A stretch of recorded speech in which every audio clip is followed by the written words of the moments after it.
ಡಿಸೆಂಬರ್ನಲ್ಲಿ ಕನ್ನಡ ಸಿನಿಮಾಗಳ ಸಂತೆ ಶುರುವಾಗಿದೆ. ಅದರಲ್ಲೂ ಸಹ ಮಾರ್ಕ್ ಸಿನಿಮಾ ಡಿಸೆಂಬರ್ 25ನೇ ತಾರೀಕು ಬಿಡುಗಡೆ ಆಗ್ತಿರುವಂತದ್ದು.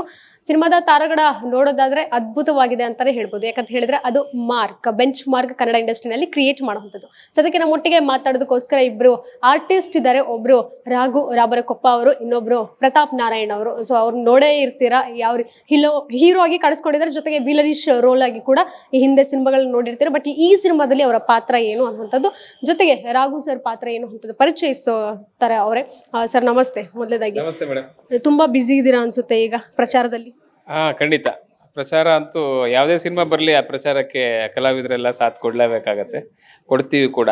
ಅದು ಈ ಸಿನಿಮಾ ಅಂತೂ ನಮಗೆ ವಿಶೇಷ. ನನ್ನ ಜೀವನದಲ್ಲಿ ಇಷ್ಟು ದೊಡ್ಡ ಸಿನಿಮಾ, ದೊಡ್ಡ ಕ್ಯಾನ್ವಸ್ ಇರುವಂಥ ಸಿನಿಮಾ, ಅದು ಸುದೀಪ್ ಸರ್ ಜೊತೆ ಅಭಿನಯಿಸಿದ್ದೀನಿ ಅಂದರೆ ನನಗೆ ರೋಮಾಂಚನ. ಅಷ್ಟು ದೊಡ್ಡ ಮೇರು ನಟ ಅಭಿನಯ ಚಕ್ರವರ್ತಿ ಜೊತೆ ನಾವಿದ್ದೀವಿ ಅನ್ನೋದು ಖುಷಿ ಇದೆ. ಯೋಗಿ ಅನ್ನೋ ಒಂದು ಪಾತ್ರ, ಫುಲ್ ಸಿನಿಮಾ ಜರ್ನಿ ಇದೆ ನಂದು. ಒಂದು ಮಾಮೂಲು ಹಾಸ್ಯ ಪಾತ್ರಗಳಲ್ಲಿ ನನ್ನನ್ನು ನೋಡಿದರೆ ಇದೆಲ್ಲ ಒಂದು ಕಡೆ ಒಂದು ಸಣ್ಣ ನೆಗೆಟಿವ್ ಶೇಡ್ ಇದೆ ಇದಕ್ಕೆ. ಸಿನಿಮಾ ಪಾತ್ರಕ್ಕೂ ಒಂದು ಆರ್ಕ್ ಇದೆ. ತುಂಬ ಒಂದು ಉತ್ತಮವಾದಂಥ ಸ್ಕ್ರೀನ್ ಪ್ಲೇ ಮಾಡಿ ಆ ಪಾತ್ರಕ್ಕೆ ಒಂದು ಶಕ್ತಿ ಕೊಟ್ಟಿದ್ದಾರೆ ನಿರ್ದೇಶಕರು. ಖಂಡಿತ ಜನ ಅದನ್ನು ಸ್ವೀಕಾರ ಮಾಡ್ತಾರೆ ಅಂತ ಅನ್ಕೋತೀನಿ. ಈಗ ನಾನು ಹೆಂಗ್ ಕೇಳ್ಬೇಕಿತ್ತು ಅಂದ್ರೆ, ರಾಘು ಅವ್ರ ಪಾತ್ರನ ಪ್ರತಾಪ್ ಅವ್ರ ಹತ್ರ ಕೇಳ್ಬೇಕಿತ್ತು, ಪ್ರತಾಪ್ ಅವ್ರ ಪಾತ್ರ ನಿಮ್ಮ ಹತ್ರ ಕೇಳ್ಬೇಕಿತ್ತು. ಹಾಗೆ ಪ್ರತಾಪ್ ಅವ್ರ ಪಾತ್ರದ ಬಗ್ಗೆ ಏನ್ ಹೇಳ್ತೀರಾ? ಪ್ರತಾಪ್ ಅವರು ಸುದೀಪ್ ಅವರ ಜೊತೆಗೆ ಇರ್ತಾರೆ. ಆ ಪಾತ್ರ ನನಗನ್ಸತ್ತೆ ಅವರ ಜೀವನದಲ್ಲಿ ಒಂದು ವಿಶೇಷವಾದ ಪಾತ್ರ. ಸುದೀಪ್ ಸರ ಜೊತೆಗೆ ಪ್ರತಾಪ್ ಸರ್ ಅಭಿನಯಿಸಿರುವಂಥದ್ದು. ಇಲ್ಲಿ ಏನಾಗುತ್ತೆ, ಈ ಕ್ಯಾರೆಕ್ಟ್ರನ್ನ ಜನ ಊಹೆ ಮಾಡಲ್ಲ. ಈ ಒಂದು ಕ್ಯಾರೆಕ್ಟ್ರ್ ಏನು ಮಾಡ್ತಿದ್ದಾರೆ ಇವರು ಅಂದರೆ, ಅದು ಕೊನೆ ತನಕನೂ ಗುಟ್ಟು ಬಿಟ್ಕೊಡಲ್ಲ. ಕೊನೆಯಲ್ಲಿ ಹಂತದಲ್ಲಿ ಗೊತ್ತಾಗತ್ತೆ ಇವನು ಯಾಕೆ ಏನು ಮಾಡ್ತಾಯಿದ್ರು, ಇದ್ರದ್ದು ವಿಚಾರಗಳೆಲ್ಲ ಹೇಗೆ ಬಂತು, ಇದ್ರ ಹಿಂದಿನ ರೂವಾರಿ ಯಾರು ಅನ್ನೋದು ಲಾಸ್ಟಲ್ಲಿ ಗೊತ್ತಾಗತ್ತೆ. ಅದು ಮಿಕ್ಕಿದ್ದನ್ನು ಪ್ರತಾಪ್ ಸಾರೇ ಹೇಳ್ತಾರೆ. ಪ್ರತಾಪ್ ಅವರೇ, ಸುದೀಪ್ ಸರ್ ನಿಮ್ಗೇನು ಹೊಸ ಬರಲ್ಲ. ಯಾಕಂದ್ರೆ CCL ಇರ್ಬೋದು, ಕ್ರಿಕೆಟ್ ಇಂಥ ಸಂದರ್ಭದಲ್ಲಿ ಕೂಡ ನೀವು ಜಾಯ್ನ್ ಆಗ್ತಾ ಇರ್ತೀರಾ, ಮಾತಾಡ್ತಾ ಇರ್ತೀರಾ. ಬಟ್ ಈ ಸಿನಿಮಾದಲ್ಲಿ ಆಕ್ಟ್ ಮಾಡೋದಕ್ಕೂ ಎಷ್ಟು ಸ್ಪೆಷಲ್ ಅನಿಸ್ತು ಮೇಡಮ್? ಎಲ್ಲ ನಾವು ಆರ್ಟಿಸ್ಟ್ ಅಲ್ಲ, ಈ ಥರ ಸ್ಟಾರ್ಗಳ ಜೊತೆ ಆ್ಯಕ್ಟ್ ಮಾಡಬೇಕು, ಅವ್ರ ಜೊತೆ ಸ್ಕ್ರೀನ್ ಶೇರ್ ಮಾಡಬೇಕು ಅನ್ನೋದು ಎಲ್ಲರದ್ದು ಆಸೆ ಮೇಡಮ್. ಸೊ ನಮ್ಮ ತಾಯಿ ಆಸೆ, ಸುಮಾರು ವರ್ಷದ ಆಸೆ ಇದು. ಸೊ ನಮ್ಮ ತಾಯಿ ಯಾವಾಗಲೂ ಪಾಪ ತುಂಬ ಮುದ್ದಾಗಿ ಕೇಳೋರು, ಏಯ್ ಸುದೀಪ್ ಸರ್ ಪರಿಚಯ ಅಲ್ಲ ನಿನಗೆ, ಅವ್ರ ಜೊತೆ ತಮ್ಮನ ಪಾತ್ರ ಮಾಡೋ. ಏ ಮಮ್ಮಿ ಹಂಗೆಲ್ಲ ಹೋಗ್ಬಿಟ್ಟು ನಿಮ್ಮ ತಮ್ಮನ ಪಾತ್ರ ಕೊಡಿ ಅಂತ ಹಂಗೆಲ್ಲ ಕೇಳೋಕ್ಕಾಗಲ್ಲ, ಹಂಗೆಲ್ಲ ನಡೆಯಲ್ಲ ಮಮ್ಮಿ ಅಂದರೆ. ಪರಿಚಯ ಅಲ್ವನೋ ಕೇಳೋ, ಅದರಲ್ಲೇನು ಅಂತ ಹೆಂಗೆ ಹೇಳೋದು, ಪಾಪ ತಾಯಿ ಅಂದರೆ ಹಂಗೆ ಅಲ್ವಾ. ನಾನು ಹಾಂ ಕೇಳ್ತೀನಿ ಅಂದ್ಕೊಂಡು ನಾನು ಹಂಗೆ ಅದ್ರ ಬಗ್ಗೆ ಇದಾಯಿತು. ಸಡನ್ನಾಗಿ ಒಂದು ಕಾಲ್ ಬರುತ್ತೆ, ಮಾರ್ಕ್ ಸಿನಿಮಾಗೆ ಓಕೆ ಕರೀತಾವ್ರೆ, ಸುದೀಪ್ ಸರ್ ರೆಫರ್ ಮಾಡಿದ್ರು ಅಂತ. ಸುದೀಪ್ ಸರ್ ರೆಫರ್ ಮಾಡಿದ್ರು, ಯಾರು ರೆಫರ್ ಮಾಡಿದ್ರು ಅಂತ ಇನ್ನೊಂದು ಸರಿ ಕೇಳ್ತೀನಿ. ನಾನೇನು ಸರಿ ಕೇಳಿಸ್ಕೊಂಡ ಏನು ಅಂದ್ಬಿಟ್ಟು, ಯಾರು ರೆಫರ್ ಮಾಡಿದ್ರು ಅಂದರೆ ಅಂದೆ. ಸುದೀಪ್ ಸರ್ ಅಂದರು. ಓಕೆ ಹೇಳಿ ಸರ್. ನನ್ನ ವಾಯ್ಸ್ ಸಡನ್ನಾಗಿ ತೊದ್ಲಕ್ಕೆ ಶುರು ಮಾಡಿಬಿಡ, ಗೊತ್ತಾಗ್ತಿಲ್ಲ ನನಗೆ ಯಾರನ್ನ ಪ್ರ್ಯಾಂಕ್ ಮಾಡ್ತಾವ್ರ ಏನು ಅಂತ. ನನಗೆ ಬೇರೆ ಅದೊಂದು ಸ್ವಲ್ಪ ಒಂದು ಆ ಬುದ್ಧಿ ಇದೆ, ಯಾರನ್ನ ಈ ಥರ ಇದು ಮಾಡ್ರೆ ನಾನು ಶಾರುಖ್ ಖಾನ್ ಅಂತಲ್ಲ, ಹಂಗೆಲ್ಲ ನಾನು ತರಲೆ ಮಾಡ್ತೀನಿ. ನಾನೇನೋ ಹೇಳಿ ಏನಕ್ಕೆ ಅಂದ್ಬಿಟ್ಟು, ಬೇಡ ತರಲೆ ಕೆಲಸ ಏನು ಮಾಡೋದು ಬೇಡನು. ಹೌದಾ, ಎಲ್ಲಿ ಏನು ಅಂದ್ಬಿಟ್ಟು ಆಮೇಲೆ ಈ ಥರ ವಿಜಯ್ ಸರ್ ಅವರು ನಿಮ್ಮನ್ನ ಭೇಟಿ ಆಗ್ಬೇಕಂತೆ, ಅವ್ರ ಕ್ಯಾರೆಕ್ಟರ್ ಹೇಳ್ತಾರೆ. ಸುದೀಪ್ ಸರ್ ಕ್ಯಾರೆಕ್ಟರ್ ಕೇಳವ್ರೆ, ನಿಮ್ಗೆ ಇಷ್ಟ ಆದರೆ ಮಾಡಿ ಅಂದರು. ಸರಿ ಹೋದೆ ನಾನು. ಸರ್ ಸಿನಾಪ್ಸಿಸ್ ಥರ ನಾನು ನರೇನ್. ಸೊ ಈ ಸಿನಿಮಾಲಿ ನಾನು ನರೇನ್ ಅನ್ನೋ ಒಂದು ಪಾತ್ರ ಮಾಡ್ತಾ ಇದ್ದೀನಿ. ತುಂಬ ಡೇರಿಂಗ್ ಕ್ಯಾರೆಕ್ಟರ್, ಅಂದರೆ ಭಯ ಅನ್ನೋದಿರಲ್ಲ ನನಗೆ. ಲೈಕ್ ಇವರು ಹೋಗಲ್ಲಿ ಆ ಕೆಲಸ ಮುಗಿಸ್ಕೊಂಬಂದ್ರೆ ನಾನು ಯೋಚನೆನೂ ಮಾಡಲ್ಲ. ಸೊ ಆ ಥರ. ಸೊ ಇಷ್ಟು ಮಾತ್ರ ಹೇಳಬಲ್ಲೆ, ಯಾಕಂದರೆ ಇನ್ನೂ ತುಂಬ ರಿವೀಲ್ ಮಾಡಿದ್ರೆ ಅಷ್ಟು ಮಜಾ ಹೋಗ್ಬಿಡುತ್ತೆ. ಆ್ಯಂಡ್ ಒಂದು ಡಾರ್ಕ್ ಕಾಮಿಡಿ ಇದೆ ಯೋಗಿ ಬಾಬು ಅವ್ರ ಜೊತೆ. ನಂದು ಒಂದಷ್ಟು ಡಾರ್ಕ್ ಕಾಮಿಡಿ, ಒಂಥರ ತುಂಬ ಸೀರಿಯಸ್ ಆಗಿ ಇತ್ಕೊಂಡೆ ಡೈಲಾಗ್ ಹೊಡಿಯೋದು ಆ ಥರ ಎಲ್ಲ. ಆ್ಯಂಡ್ ಆ್ಯಕ್ಚುಲಿ ನನಗೆ ಇವ್ರ ಪಾತ್ರ ತುಂಬ ಇಷ್ಟ. ನನಗೆ ನನ್ನ ಪಾತ್ರಗಿಂತ ನನಗೆ ಇವ್ರ ಪಾತ್ರ ಇಷ್ಟ. ನಾವು ರಘು ಸರ್ನ ನಾವೆಲ್ಲ ಒಂಥರ ಕ್ಯೂಟ್ ಹಿಂಗೆಲ್ಲ ಅಂದ್ಕೊಂಡು ಆ ಥರ ನೋಡಿದ್ದೀರಿ. ಈ ಸಿನಿಮಾ ಅಲ್ಲಿ ಹಿಂಗೆಲ್ಲ ಗನ್ನೆಲ್ಲ ಹಿಡ್ಕೊಂಡು ಹಿಂಗೆಲ್ಲ ನಿಂತವ್ರೆ. ನಾನು ಅವತ್ತು ಆ ಸೀನ್ ನೋಡ್ಬಿಟ್ಟಲ್ಲ ನಾನು ಎಷ್ಟು ಎಕ್ಸೈಟ್ ಆದೆ ಅಂದರೆ, ತುಂಬ ಖುಷಿ ಕೊಡುತ್ತೆ. ಯಾಕಂದರೆ ನಮ್ಮಲ್ಲಿ ಒಂದು ಪ್ರಾಬ್ಲಮ್ ಅಂತ ಹೇಳಲ್ಲ, ಆ ಟ್ರೆಂಡ್ ಮಾಡ್ಕೊಂಡ್ಬಿಡ್ತಾರೆ. ಒಬ್ಬೊಬ್ರು ಕಾಮಿಡಿ ಅಂದರೆ ಅವ್ರನ್ನ ಕಾಮಿಡಿಯನ್ ಥರನೇ ಟ್ರೀಟ್ ಮಾಡ್ತಾರೆ. That we had to come out of that ಅನಿಸ್ತು ನನಗೆ. ಸೊ ನಾನು ಈ ಸಿನಿಮಾ ಮುಖಾಂತರ ನಮ್ಮ ವಿಜಯ್ ಸರ್ಗೆ ಥ್ಯಾಂಕ್ಸ್ ಹೇಳಕ್ಕೆ ಇಷ್ಟಪಡ್ತೀನಿ. ಏನಕ್ಕಂದರೆ ಇವ್ರನ್ನೆಲ್ಲರೂ ಕಾಮಿಡಿಯಾಗಿ ನೋಡೋರು, ಇವ್ರನ್ನ ಈ ಸಿನಿಮಾಲಿ ಒಂದು ಸೀರಿಯಸ್ ಪಾತ್ರ ಮಾಡಿಸ್ತವ್ರೆ. ಸೊ ನಾನು ಆ ಸೀನ್ ನೋಡಿದಾಗ ನಾನು ಎಷ್ಟು ಎಕ್ಸೈಟ್ ಆದೆ ಅಂದರೆ ನಾನು ಇವ್ರು ರಘು ಸರ್ಗೆ ಹೇಳ್ತಾ ಇದ್ದೆ, ಸರ್ ನೀವು ಇಷ್ಟು ದಿವಸ ಏನು ಮಾಡಿದ್ರಿ ಅದೊಂದು ಲೆಕ್ಕ, ಇನ್ಮೇಲೆ ಬೇರೆ ಲೆಕ್ಕ ಅಂತ ಹೇಳಿದೆ ನಾನು. ಐ ಆಮ್ ಟೆಲಿಂಗ್ ಹಾರ್ಟ್ಫುಲ್ಲಿ, ಯಾಕಂದರೆ ಅಷ್ಟು ಚೆನ್ನಾಗಿ ಕಾಣಿಸ್ತವ್ರೆ ಆ್ಯಂಡ್ ಚೆನ್ನಾಗಿ ಮಾಡೋರ ಪಾತ್ರನ. ಲೈಕ್ ಆ್ಯಟಿಟ್ಯೂಡ್ ಆಗಿರ್ಬೋದು. ಯಾವುದೋ ಒಂದು ಶಾರ್ಟ್ ನಡೀತಾ ಇತ್ತು, ನಾನು ಅಲ್ಲಿ ದೂರದಲ್ಲಿ ಹಿಂಗೆ ನಿಂತ್ಕೊಂಡಿದ್ದೀನಿ, ಹಿಂಗೆ ವ್ಯಾನಲ್ಲಿ ಹಿಂಗೆ ಕೂತಿ ಕಾರ್ ಓಡಿಸ್ತಾ ಇರ್ತಾರೆ, ಇವ್ರನ್ನ ನಾವೆಲ್ಲ ರಘು ಮಕ್ಕದಲ್ಲೇ ಇರೋದು, ಸಡನ್ನಾಗಿ ಹಿಂಗೆ ಇರೋರು ಅಲ್ಲೇ ಅನ್ಕೊಂಡು ನಾನು ಸಖತ್ತಾಗಿ ಕಾಣಿಸ್ತವ್ರೆ ಒಂಥರ. ನಾವು ಆ ಸ್ಮೈಲಿಂಗು, ಆ ಕ್ಯೂಟ್ ಆಗಿ ಆಡೋದು, ಆ ಇನ್ನೋಸೆನ್ಸ್ ನೋಡಿದ್ರು. ಇಲ್ಲಿ ಒಂದು ಹೊಸ ರೂಪ ನೋಡಿದೆ ನಾನು. So this is what artist need. ಒಬ್ಬ ಆರ್ಟಿಸ್ಟ್ಗೆ ಏನಂದರೆ ಒಂದೇ ಪಾತ್ರಕ್ಕೆ ಇದು ಮಾಡ್ಕೊಂಬೇಡಿ, ಯೂಸ್ ಮಾಡ್ಕೊಳ್ಳಿ. ಇವಾಗ ನಾನು ಆಗ್ಲೇನೋ ಒಂದು ಇದ್ರಲ್ಲಿ ಹೇಳಿದೆ, ನಾನು ಫ್ಯೂಚರ್ಲಿ ಡೈರೆಕ್ಷನ್ ಮಾಡಿದ್ರೆ ಇವ್ರಿಗೆ ಡಾನ್ ರೋಲ್ ಮಾಡಿಸ್ತೇನೆ. ಸೊ ನನಗೆ ಅದು ಆಸೆ ಇದೆ ನನಗೆ. ಇಲ್ಲ ನಾನು ಅವತ್ತೇ ನೋಡ್ದಾಗ ನನ್ಗೊಂದಷ್ಟು ಜನ ಇದ್ದಾರೆ, ಇವರು ಜಾಂಗೀರ್ ಸರು, ಇವ್ರುಗಳು ಕೇಳಿ ಈ ಥರ ಒಂಥರ ನೆಗೆಟಿವ್ ರೋಲು, ಡಾನ್ ರೋಲ್ ಮಾಡಿಸ್ಬೇಕು ಅಂತ ತುಂಬ ಆಸೆ ಇದೆ ನನಗೆ. ಸೊ ಅಗೇನ್ ಸೊ ಒಂದು ಒಳ್ಳೆ ಟೀಮು, ಒಂದು ಒಳ್ಳೆ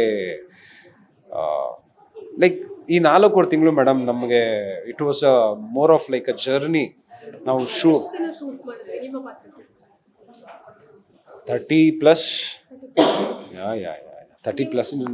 ನಾವು ಅಷ್ಟೇ ಒಂದು 30-35 ದಿನ ಒಳಗಡೆ ಹೋಗಿದ್ದೀವಿ. ನಾನು ರಫ್ ಆಗಿ ಹೇಳ್ತೀನಿ, ಇನ್ನೂ ಜಾಸ್ತಿನೂ ಆಗಿರ್ಬೋದು. ಜ್ಞಾಪಕ ಇರಲಿಲ್ಲ ಮೇಡಮ್, ಯಾಕಂದರೆ ನಾವೆಲ್ಲ ಮೋಸ್ಟ್ ಆಫ್ ದ ಶೂಟಿಂಗ್ ಎಲ್ಲ ಹೊರಗಡೆ ಇದ್ದಿದ್ದಲ್ಲ, ಪಾಂಡಿಚೇರಿ, ತೂತುಕುಡಿ. ಸೊ ನಾವಲ್ಲಿ ಟ್ರಾವೆಲ್ ಮಾಡ್ತಾ ಇದ್ರೆ ಗೊತ್ತಾಗ್ತಿರ್ಲಿಲ್ಲ ನಮಗೆ. ಆಮೇಲೆ ಸೈಮಲ್ಟೇನಿಯಸ್ ಆಗಿ 2-3 ಸಿನಿಮಾ ಶೂಟಿಂಗ್ ನಡೀತಾ ಇತ್ತು, ಅಲ್ಲಿರೋ. ಸೊ ಲೆಕ್ಕ ಇಟ್ಕೊಂಡಿಲ್ಲ ನಾನು. ಮುಖ್ಯವಾಗಿ ನಿಮ್ಮ ತಾಯಿಯವರು ಆಸೆ ಇತ್ತು ಅವ್ರ ಜೊತೆ ಆಕ್ಟ್ ಮಾಡ್ಬೇಕು ತಮ್ಮನ್ ಪಾತ್ರ ಅಂತ. ಬಟ್ ಈ ಸಿನಿಮಾದಲ್ಲಿ ಯಾವ ಪಾತ್ರ ಅನ್ನೋಂಥದ್ದು ಏನಾದ್ರು ತಾಯಿ ರಿಯಾಕ್ಷನ್ ಏನಿತ್ತು ಮೊದಲೇದಾಗಿ ಇದನ್ನ ಹೇಳಿದಾದ್ಮೇಲೆ? ಹೇಳಿದಾಗ ತುಂಬಾ ಖುಷಿ ಪಟ್ರು. ನಾನು ಹೇಳ್ದೆ, ಆಯ್ತು ನನ್ನ ಕತೆ ಇಷ್ಟ ಆಗಿಲ್ಲ ಅಂದ್ರೆ ಏನ್ ಮಾಡ್ಲಿ ಅಂತ. ಏಯ್ ಮಾಡೋ ಸುಮ್ಮನೆ ಅಂದ್ರು. ಸೊ ಇಲ್ಲ, ನನಗೆ ಇನ್ನೊಂದು ಕಾನ್ಫಿಡೆನ್ಸ್ ಏನಿತ್ತು ಅಂದರೆ, ಸುದೀಪ್ ಸರ್ ರೆಫರ್ ಮಾಡ್ತಾವ್ರು ಅಂದರೆ ಓಕೆ, ಆ ಕ್ಯಾರೆಕ್ಟರ್ಗೆ ಒಂದು ತೂಕ ಇರುತ್ತೆ ಅಂತ ಅನ್ನಿಸ್ತು. ನಾನು ಸುದೀಪ್ ಸರ್ಗೆ ಹೇಳ್ದೆ, ಕತೆ ಕೇಳ್ದಾನು ಅಂದರು. ಇಲ್ಲ ಅಣ್ಣ ಸಿನಾಪ್ಸಿಸ್ ಹೇಳಿದ್ರು, ನನ್ನ ಕ್ಯಾರೆಕ್ಟರ್ ಇದೆ ಹೇಳಿದ್ರು. ಅದೇ ನೀವು ರೆಫರ್ ಮಾಡಿದಂದರೆ ಒಂದು ತೂಕ ಇರುತ್ತೆ.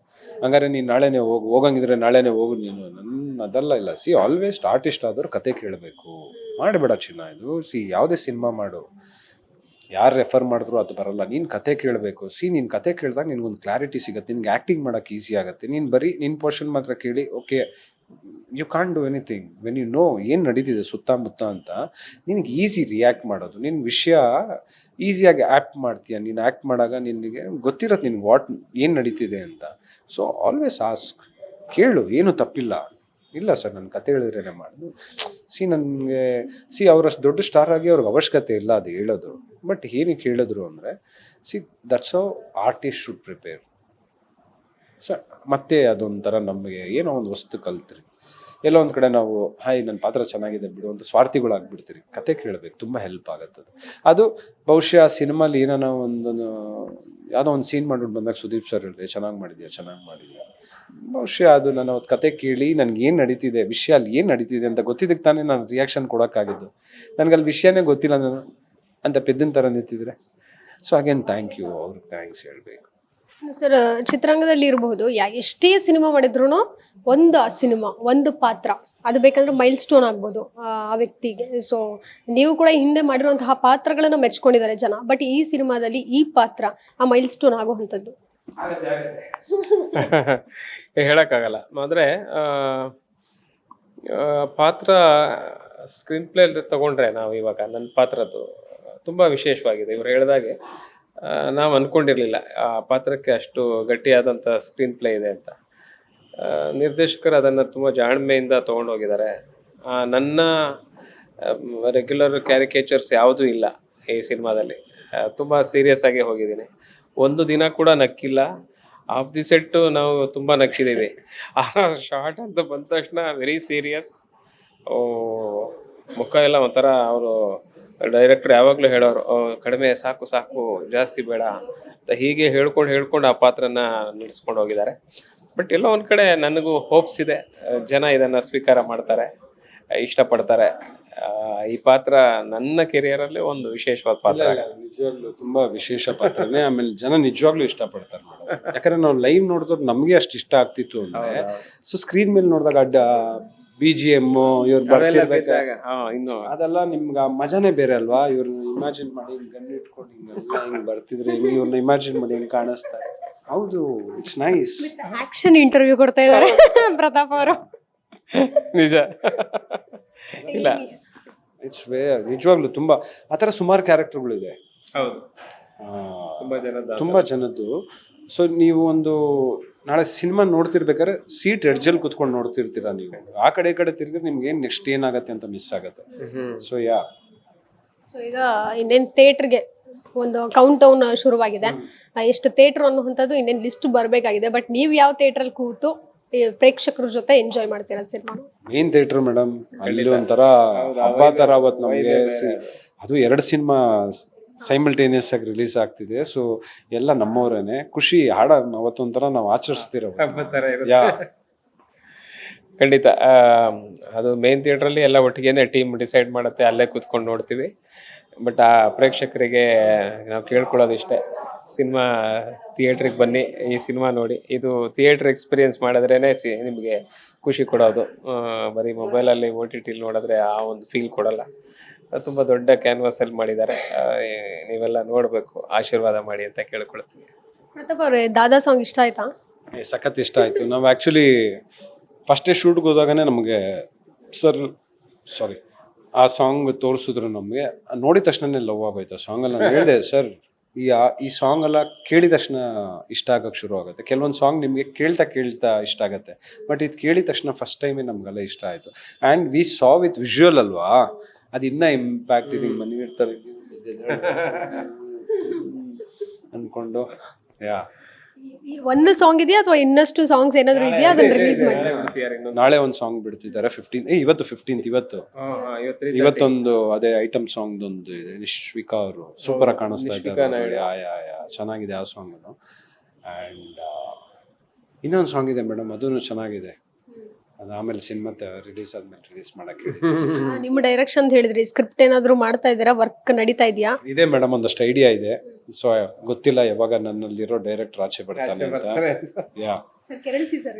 ಖಂಡಿತ ಅವ್ರಿಗೆ ಅದು ಕೆರಳಿಸಿನೇ ಇವಾಗ ಅವ್ರು ರೆಡಿ ಆಗಿರೋದು. ಇನ್ನೇನು ಸ್ಕ್ರಿಪ್ಟ್ ರೆಡಿ ಆಗ್ತಾ ಇದೆ. ಆಕ್ಚುಲಿ ನಾನು ಹೇಳಕ್ಕಾಗಲ್ಲ. ನನ್ಗೆ ನಮ್ಮ ಸರ್ದೇನೆ ಒಂದು ಸ್ಟೋರಿ ಇದೆ ಇವ್ರದ್ದು, ಇವ್ರ ಲೈಫ್ ಇಂದು ಸ್ಟೋರಿ. ನಾವು ಅದೊಂದು ಮುಗಿಸ್ಕೊಂಡು ಬರ್ತಿರ್ಬೇಕಾದ್ರೆ ನಾವ್ ಹೇಳಿದ್ರಿ, ನಾನು ಹೇಳ್ದೆ ಸರ್ ಇದು ನಾವು ಮಾಡೋಣ. ಸೊ ಹೇಳಕ್ಕಾಗಲ್ಲ, ಅದೇನೆ ಆದ್ರೆ ಹೌದು. ತುಂಬಾ ಚೆನ್ನಾಗಿದೆ ಮೇಡಮ್ ಇವ್ರ ಲೈಫ್ ಸ್ಟೋರಿ, ತುಂಬಾ ಇಂಟ್ರೆಸ್ಟಿಂಗ್ ಇದೆ. ಅವರಿಗೆ ಫುಲ್ ಕತೆ ಹೇಳಿದೀನಿ. ಅದನ್ನ ಸ್ಕ್ರಿಪ್ಟ್ ಅದನ್ನ ಈ ಬುಕ್ ಅಲ್ಲಿ ತರಬೇಕೀಗ. ಅದು ಬುಕ್ಕಿಗೆ ಬಂದ್ಮೇಲೆ ಆಮೇಲಿಂದ ಅದು ಬೌಂಡ್ ಸ್ಕ್ರಿಪ್ಟ್ ರೆಡಿ ಮಾಡಿ ಒಂದ್ ಹಂತದಲ್ಲಿ ಇವ್ರು ಏನ್ ಕತೆ ಬಿಡ್ತಾವ್ರ ಅಂತ ಹಂಗ್ ನೋಡ್ತಾವ್ರ ಇವ್ರು. ಇಲ್ಲ ಸೀರಿಯಸ್ ಆಗಿ ಇವ್ರದ್ದು ಒಂದು ಚಿಕ್ಕ ವಯಸ್ಸಿಂದ ಇವ್ರು ಪಟ್ಟಂತ ಸ್ಟ್ರಗಲ್ ಆಗಿರ್ಬೋದು, ಲೈಕ್ ಇವ್ರು ಬೆಳ್ದಂತ. ಸೊ ನಾವು ಪಾಂಡಿಚೇರಿಯಿಂದ 4 ಅವರಲ್ಲಿ ಇವ್ರ ಲೈಫ್ ಕಂಪ್ಲೀಟ್ ಹಿಸ್ಟ್ರಿ ತಿಳ್ಕೊಂಡೆ ನಾನು ಅವಾಗ ಕೇಳಿದಾಗ ನಾವು ಫಸ್ಟ್ ಹೇಳಿದ್ದು ನಾನು ಮತ್ತೆ ನಮ್ಮ ಗೋಪಾಲ್ ದೇಶಪಾಂಡೆ ಅವರು, ಸರ್ ಸಿನಿಮಾ ಮಾಡ್ಬೇಕಿದ್ದು, ಸಖತ್ ಇದೆ ಸ್ಟೋರಿ, ಮಜಾ ಇದೆ, ಅಷ್ಟೊಂದು ಮಸಾಲೆ ಇದೆ, ಎಮೋಷನ್ ಇದೆ, ಡ್ರಾಮಾ ಇದೆ. ಏನು ಬೇಡ ಸುಮ್ಮನೆ ರೀ, ನಾವೇನೋ ಇಟ್ಟಿದ್ರಿ ಅದು ಬೇಡ, ಅದು ಇವಾಗ್ಲೇ ಆಮೇಲೆ ಕಾಪಿ ಮಾಡ್ಬಿಡ್ತೀರೋ ನಿಮ್ನ. ಇನ್ನ ರಿಜಿಸ್ಟರ್ ಮಾಡ್ಸಿಲ್ಲ ಮೇಡಮ್, ಅದು ಇನ್ನ ರಿಜಿಸ್ಟರ್ ಮಾಡ್ಸಿಲ್ಲ. ಬಟ್ ಬೇಡ, ಅದು ಇವಾಗ ಸದ್ಯಕ್ಕೆ ಅದು ಸ್ವಲ್ಪ ಬೇಡ. ಯಾವ್ಯಾವ ಸಿನಿಮಾಗಳ ಮುಂದೆ ಲೈನ್ ಅಪ್ ಆಗಿವೆ? ಮಾರ್ಕ್ ಇನ್ನೇನು ರಿಲೀಸ್ ಆಗುತ್ತೆ ಅದಾದ್ಮೇಲೆ? ನೆಕ್ಸ್ಟ್ ಬಲರಾಮನ ದಿನಗಳು. ಸೊ ಆ ಸಿನಿಮಾಗೂ ನಾನು ತುಂಬಾ ಎಕ್ಸೈಟ್ ಆಗಿದ್ದೀನಿ. ನಮ್ಮ ಚೈತನ್ಯ ಸರ್ ಡೈರೆಕ್ಷನ್ ಮಾಡೋರು, ವಿನೋದ್ ಪ್ರಭಾಕರ್ ಅವರು ಲೀಡ್ ಆಗಿ ಮಾಡಿದ್ದಾರೆ. ಆಮೇಲೆ ಶ್ರೇಯಸ್ ಅಂತ ಪ್ರೊಡ್ಯೂಸರು. ಅದು ಬಿಟ್ಟು ಇನ್ನೊಬ್ರು ಹೊಸೊಬ್ರು ಸಿನಿಮಾ, ಟೈಟ್ಲ್ ಇನ್ನ ಕನ್ಫ್ಯೂಷನ್ ಅಲ್ಲಿ ಇದೆ, ಏನು ಇದು ಮಾಡೋಕೆ. ಅದರಲ್ಲೂ ಸಸ್ಪೆಂಡ್ ಪೊಲೀಸ್ ಆಫೀಸರ್ ನಾನು.